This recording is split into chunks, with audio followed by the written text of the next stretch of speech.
Hello दोस्तों, मेरे YouTube channel पर आपका स्वागत है। तो चलिए कहानी शुरू करते हैं। और कहानी अच्छी लगे तो प्लीज़ चैनल को लाइक, सब्सक्राइब और शेयर जरूर कीजिए। Kunj dance music and sports academy. Mahak सुबह सुबह ही एकेडमी आ गई थी। फिलहाल के लिए वहाँ पर कोई नहीं था। महक म्यूजिक सिस्टम ऑन करके खुद ही डांस प्रैक्टिस में लगी हुई थी। उसने एक क्लासिक डांस के बारे में सोचा था जिसकी प्रैक्टिस वो कर रही थी और गाना चल रहा था। पूरा डांस खत्म होने के बाद महक सीधा खड़ी हो एक गहरी सांस लेती है कि पीछे से चिराग ताली बजाते हुए आकर कहता है, नॉट बैड। मतलब मुझे ज़्यादा मेहनत करनी नहीं पड़ेगी तुम्हारे ऊपर महक। चिराग की आवाज़ सुनकर महक उसकी तरफ देखते हुए हल्का मुस्कुरा कर बोली, गुड मॉर्निंग टीचर, आप कब आए? चिराग महक के सामने आकर बोला, जब तुम अपने नैनों वाले के ख्यालों में खोई हुई थी तभी मैं आ गया। महक मुस्कुरा कर बोली, नहीं ऐसी कोई बात नहीं है, मैं तो बस डांस कर रही थी। काफ़ी वक्त हो गया है डांस नहीं किया। देख रही थी कि अभी भी मुझे आता है या फिर प्रैक्टिस ना करने के कारण भूल गई हूँ। चिराग महक की बात सुनकर बोला, एक बात हमेशा याद रखना डियर स्टूडेंट, दिमाग भले ही भूल सकता है लेकिन आपका शरीर कभी किसी चीज़ को भूलने नहीं देता। इसलिए अपनी कला को अपने शरीर से भापो, मन से नहीं। महक चिराग की बात सुनकर अपना सिर हिलाते हुए बोली, जैसा आप कहें। चिराग पानी का बोतल महक को देते हुए बोला, शांत हो जाओ, वार्म अप करो, उसके बाद हम आगे की प्रैक्टिस शुरू करते हैं। महक चिराग की बात सुन उसके हाथ से बोतल लेकर पानी पी लेती है और बेंच पर बैठते हुए कहती है, वैसे टीचर बाकी लोग कहाँ हैं?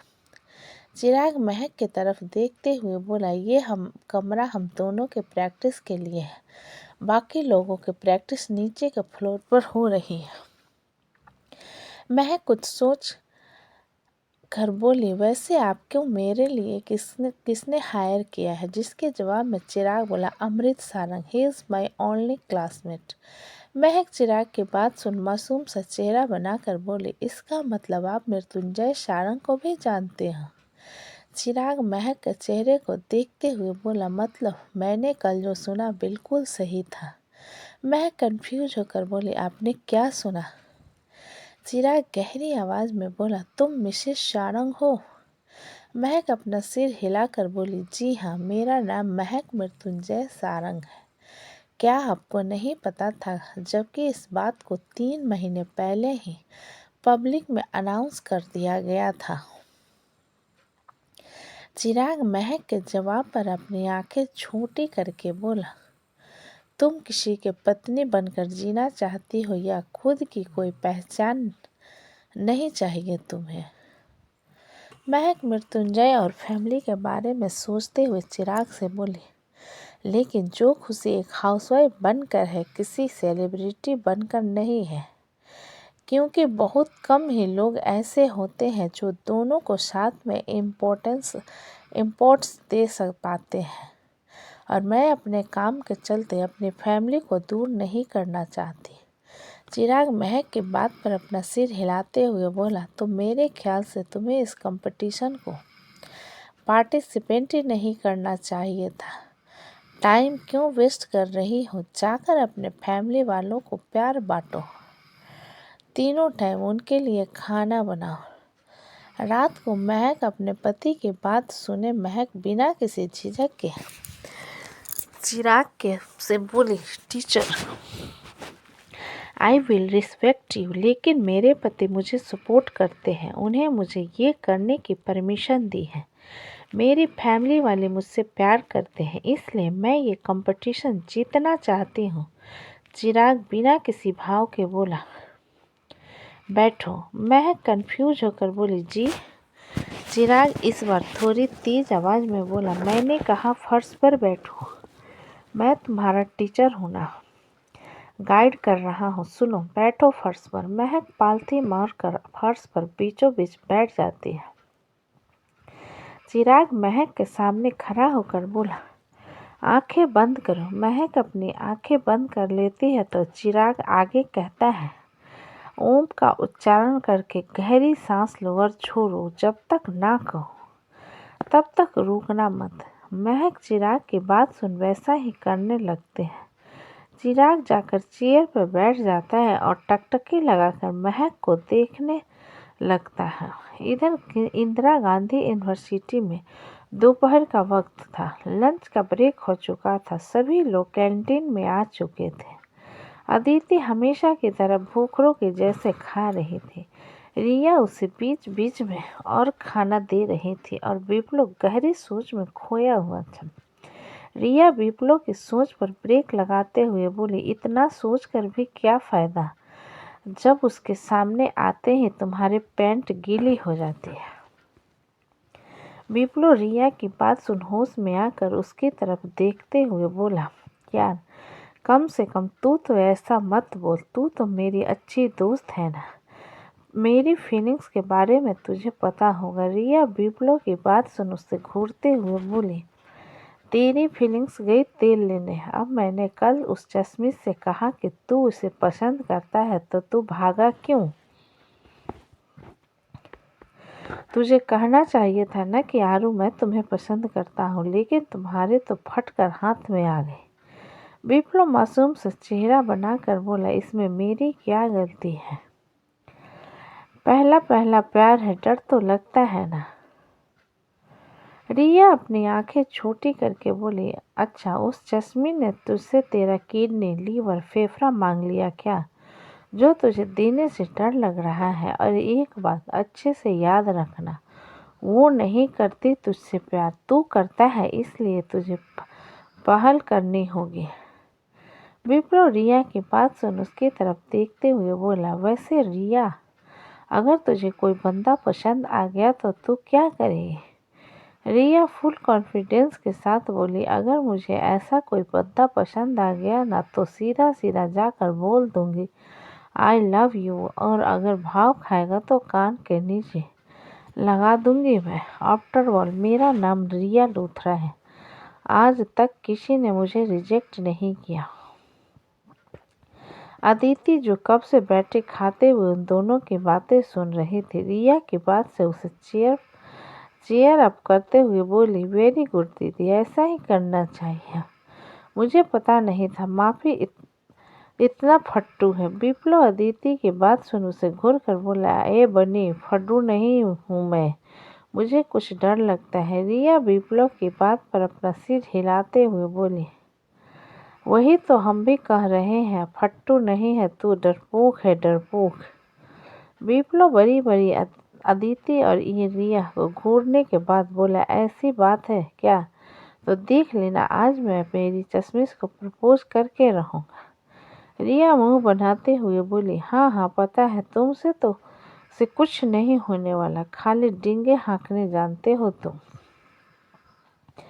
अदिति विप्लव के कंधे पर थपथपाते हुए सामने की तरफ इशारा करके बोली, वो देखो तुम्हारी चश्मिश आ गई, जाओ करो प्रपोज, हम भी देखना चाहते हैं तुम में कितनी ताकत है, या तुम फट्टू, डरपोक, निठल्ले हो।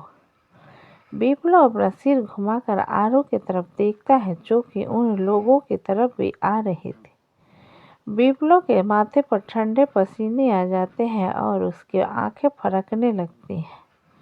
विप्लव नकली मुस्कान के साथ रिया से बोला, रिया अगर मैं उसे किसी और दिन प्रपोज करूं तो चल जाएगा ना? रिया अपनी एक आईब्रो ऊपर करके बोली, क्यों? किसी और दिन प्रवीण नाथ पांडे की भूवती खाकर आएगा, जिससे चश्मिश तुझे हाँ कर देगी। विप्लव एक गहरी सांस लेकर दृढ़ निश्चय के साथ खड़ा होता है और अपने कदम आरू की तरफ बढ़ा देता है। विप्लव आरू के सामने खड़ा हो जा अपना हाथ उसके सामने रखते हुए बोला, रुको। आरू कंफ्यूजन में विप्लव की तरफ देखते हुए बोली, क्या हो गया विप्लव? आरू के सवाल को सुनकर विप्लव का सारा कॉन्फिडेंस लेवल 0 होकर पानी की तरह बह जाता है और उसे नर्वसनेस फील होने लगती है। आरू विप्लव को कुछ भी ना कहता हुआ देखकर बोली, क्या हुआ विप्लव, बोलोगे? मुझे यहाँ पर क्यों खड़ा करके रखा है? विप्लव आरू के सवाल पर जल्दी से बोला, कुछ भी नहीं, तुम अच्छी लग रही हो चश्मिश। इतना कहकर विप्लव पलटता है कि अचानक एक लड़की आकर उसके चेहरे को पकड़े पकड़े उसके होठों पर किस कर लेती है। विप्लव के दिमाग का फ्यूज उड़ जाता है। उसकी आंखें दिन पे तारे देख रही थी, उसके हाथ कांप रहे थे। सारे कैंटीन में बैठे स्टूडेंट्स उन दोनों को किस करता हुआ देखकर हुटिंग करने लगते हैं। तब जाकर विप्लव होश में आता है और जब उस लड़की की जोर से धक्का देता है जिसे वो लड़की लड़खड़ाते हुए टेबल से जा टकराती है। विप्लव कांपते हुए हाथ से अपने होठ को छूने के बाद सामने खड़ी लड़की को चिल्लाते हुए बोला, तुमने मुझे किस क्यों किया? तुम्हारी हिम्मत कैसे हुई, गंदी लड़की, चिपकू कहीं की। वो लड़की जिसने ब्लैक क्रॉप टॉप नीचे ब्लू डेनिम जीन्स और ब्लैक सूट पहन रखा था, अपने बालों को चेहरे से पीछे करते हुए विप्लव से अकड़ कर बोली, मर नहीं रही हूँ तुम्हें चूमने के लिए, वो तो डेयर की वजह से तुम्हें किस करना पड़ा है। विप्लव उस लड़की को घूर कर बोला कि जाकर किसी गद्दे को चूमो ना, मुझे क्यों चूम रही हो? मैंने अपनी किस अपनी सुहागरात के लिए बचा रखा था और तुमने मुझे अपवित्र कर दिया। गंदी लड़की, तुम्हें श्राप लगेगा मेरा, तुम्हें कोई शादी नहीं करे, सिंगल मरोगी तुम। विप्लव के इस तरीके से जोर जोर के चिल्लाने पर उस लड़की का दिमाग भी खराब हो जाता है और वो विप्लव के कॉलर को कस कर पकड़ अपने पास खींच कर कहती है, सुनो, गद्दी की तरह ढेंचू ढेंचू करना बंद करो। तुम दुनिया के इकलौते लड़के हो क्या जिसने आज तक किसी को चुम्मा नहीं दिया? विप्लव उस लड़की के हाथ से अपना कॉलर छुड़ाने की कोशिश करते हुए बोला, बाप रे, ये तो खामखा गुंडागर्दी पर उतर रही। एक तो पहले से आकर एक शरीफ लड़के के साथ किस कर रही है और अगर वो लड़का कुछ कह दे तो मेरे ऊपर ही चढ़ रही है। ये कहाँ का इंसाफ हुआ? वो लड़की विप्लव की बात सुनकर उसे कॉलर से पकड़कर झंझोड़ते हुए बोली, तुम्हें इंसाफ चाहिए ना, मैं तुम्हें किस किया, तुम मुझे कर लो। विप्लव उस लड़की को खुद से दूर करते हुए बोला, हट गंदी लड़की, मैं तुम्हें क्यों किस करूँगा? मैं किसी और को पसंद करता हूँ तो मैं तुम्हें क्यों किस करूँगा? विप्लव अचानक फिर धक्का देने पर वो लड़की दूर हो जाती है। पीछे से उस लड़की की क्लासमेट आते हुए बोली, व्हाट हैपेंड बेबी? वो लड़की उसकी बात पर बोली, थिंक इलेसे रूबी। तभी एक और लड़का वहां आकर उस लड़की के हाथ में पैसे रखते हुए बोला, तुम्हारे शर्त के पैसे बॉबी। वो लड़की जिसका नाम बॉबी था उसके हाथ से पैसे लेने के बाद आधे पैसे विप्लव को देते हुए बोली, तेरी पहली किस चली गई ना, ये लो पैसे और जिसे पसंद करता है उसके लिए चॉकलेट और बुक्के लाकर उसके प्रपोज कर देना, ठीक है बच्चे? विप्लव बॉबी के हाथ से पैसे लेकर उसके मुंह पर फेंकते हुए बोला, पहले तुम्हें इसे अपने पास रखनी चाहिए और किसी के पास जाकर मैनर सीख लेना चाहिए। बॉबी अपना सिर झुकाकर बोली, धन्यवाद प्रभु, आपका आभार, आपने हमें इतनी तमीज़ सिखा दी।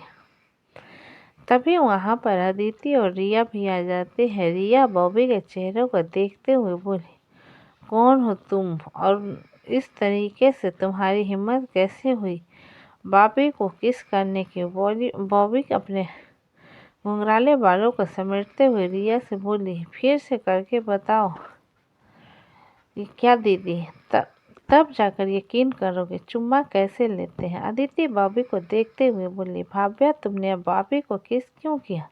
बॉबी अदिति की बात पर अपने दांत पीसते हुए, ये अदिति, इस नाम से मत बुलाया करो, मेरा नाम बॉबी है, समझी ना? तभी कोई पीछे से आकर बॉबी के सिर पर बहुत जोर से मारता है। बॉबी गाली देते हुए बोली, कौन है ब्लडी बास्टर्ड? कुणाल बॉबी के सामने आकर उसके गालों को पकड़ते हुए बोला, छिछोरापंती दिखाने के लिए कॉलेज ही मिला था तुझे? कहा था ना पहले ही यहाँ पर कुछ भी मत करना, कॉलेज के पहले ही दिन तेरा शुरू हो गया ना। बॉबी कुणाल के हाथ से अपने बालों को छुड़ाने की कोशिश करते हुए बोली, ब्रो मुझे छोड़ यार, दोस्तों के साथ शर्त लगा ली, इसलिए इस निकम्मे को किस करना पड़ा और यहाँ पर तिल का तार बना रहा है। रिया बारी बारी उन सबको घूरते हुए बोली, मतलब तुम अभी हम लोगों से जूनियर हो और तुम लोगों को पता नहीं है क्या? सीनियर से बदतमीजी करने का क्या खजाना भुगतना पड़ सकता है तुम लोगों को। कुणाल अदिति की तरफ देखते हुए बोला, बनी प्लीज अपनी दीदी को समझाना, भव्या थोड़ी बिगड़ी हुई है बस इसलिए। विप्लव कुणाल की बात पर उसके सामने आकर बोला, तुम्हारी बहन बिगड़ी हुई है तो क्या किसी को भी राह चलते किस करेगी? वो तो मैं शरीफ हूँ इसलिए तुम्हारी बहन बच गई, वरना बताता मैं उसे मेरे पहला किस चुरा लिया है, मेरी बीवी के लिए बचा कर रखा था मैंने। ये कहते हुए विप्लव बुरी तरीके से उदास हो जाता। रिया बॉबी की तरफ देखते हुए बोली, सॉरी बोलो विप्लव से। बॉबी घूर कर विप्लव की तरफ देखती हो बिल्कुल भी मूड में नहीं लग रहे थे कि विप्लव को सॉरी कहेगी, लेकिन कुणाल के घूरते हुए नज़र महसूस कर बॉबी मुंह बनाते हुए धीरे से बोली, सॉरी। विप्लव की आंखों में आंसू भर रहते और उसे तो अभी भी अपने किस चले जाने का दुख छाया हुआ था। रिया विप्लव के कंधे पर हाथ रखते हुए बोली, वापी सॉरी कह रही है, तुझे माफ़ कर दे। विप्लव रोते हुए रिया से बोला, जिसे पसंद करता हूँ उसके सामने मुझे किस किया इस लड़की ने, अब तो वो मुझे 100% रिजेक्ट कर देगी। अदिति विप्लव के पास जाकर रोते हुए बोली, वापी रोना बंद कर वरना मैं भी रो दूंगी। हम दोनों चलकर प्रिंसिपल सर के पास कंप्लेन करेंगे। तुम्हारी पहली किस चुरा ली भाभ्या ने। कुणाल आंखें बड़ी करके अदिति को देखते हुए बोला, यार बनी। अदिति कुणाल को चमकते हुए बोली, चुप चुप रहो, तुम्हारी इस बहन ने मेरे पापी की पहली किस चुरा ली, जिसे उसने अपनी बीवी के साथ के लिए बचा रखा था, और तुम्हें डर लग रहा है। बॉबी उन लोगों को नाटक देखकर मुंह बनाते हुए विप्लव के पास आकर बोली, देवदास की तरह रोना बंद करो। और तुम्हें कौन पसंद है चश्मिश? आरू जो कि वहां पर खड़ी हुई थी बॉबी की बात सुनकर विप्लव की तरफ देखते हुए बोली, विप्लव तुम मुझे पसंद करते हो? विप्लव आरू की बात सुन अपना सिर हिलाते हुए बोला, हाँ आई लाइक यू चश्मिश। आरू हैरानी से विप्लव की तरफ देखते हुए बोली, लेकिन विप्लव मैं तुम्हें पसंद नहीं करती, मैं तुम्हें सिर्फ दोस्त समझती हूँ। रिया आरू की बात सुन उसके पास आकर बोली, क्या हुआ चश्मिश, तुम किसी और को लाइक करती हो? आरू रिया की बात सुन अपना सिर हिलाकर बोली, I like more than Sudhanshu. Viplav के दिल के टुकड़े टुकड़े हो गए थे। वो किसी से बिना बात करे सीधा वहां से चला जाता है। अदिति उसे जाता हुआ देखकर रिया से बोली, रिया दीदी। वापी चला गया। रिया अदिति की बात सुन उसके कंधे पर हाथ रख कर बोली, डोंट वरी, वो ज़्यादा देर तक तेरा उम्मा में नहीं रहेगा। मैं उसे 3 सालों से जानती हूँ। खुद से बातें करेगा तो ऑटोमेटिकली ठीक हो जाएगा। अदिति रिया की बात सुन अपना सिर हिलाती है और रिया कुणाल को धमकाते हुए कहती है, अपनी इस बेलगाम बहन पर लगाम कस कर रखो।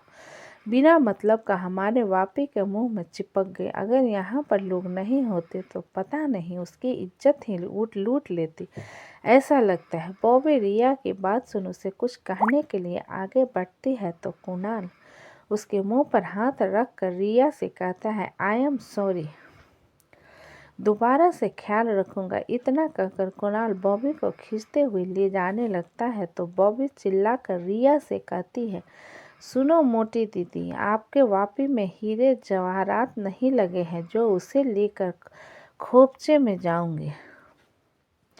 कुणाल बॉबी को अपनी गोद में उठाकर वहां से जल्दी जल्दी ले जाता है। रिया घूर कर बॉबी को जाता हुआ देखती है और अदिति से कहती है, उस लड़की से दूर रहना वरना शोभित भैया तुम्हें सुधार देंगे। अदिति रिया की बात पर मुंह बनाते हुए अपना सिर हिला देती है और अपने क्लास की तरफ चली जाती है। उन लोगों के जाने के बाद रिया आरू से बोली, डोंट वरी चश्मिश, हमारा नेचर तुम्हारे लिए नहीं बदलेगा।